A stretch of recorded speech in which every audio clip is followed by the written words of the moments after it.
बिस्मिल्लाहिर्रहमानिर्रहीम। शुरू अल्लाह के नाम से जो बड़ा मेहरबान नहायत रहम वाला है। हदीस नबी। उन्होंने बयान किया, नबी करीम सल्लल्लाहु अलैहि वसल्लम नींद से बेदार हुए तो आपका चेहरा सुर्ख था और आप फरमा रहे थे कि अल्लाह के सिवा कोई माबूद नहीं। अरबों की तबाही इस बला से होगी जो करीब ही आ गई है। या आज याजूज मजूज की दीवार में इतना सुराख हो गया है। और सफियान ने 90 या 100 के अदद के लिए उंगली बांधी। पूछा गया कि हम उसके बावजूद हलाक हो जाएंगे कि हम में सालेहीन भी मौजूद होंगे। फरमाया, हाँ, जब बदकारी बढ़ जाएगी तो ऐसा ही हो।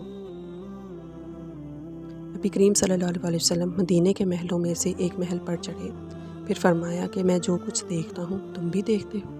लोगों ने कहा कि नहीं। अन हज़रत सल्लल्लाहु अलैहि वसल्लम ने फरमाया कि मैं फितनों को देखता हूँ कि वो बारिश के कतरों की तरह तुम्हारे घरों में दाखिल हो रहे हैं।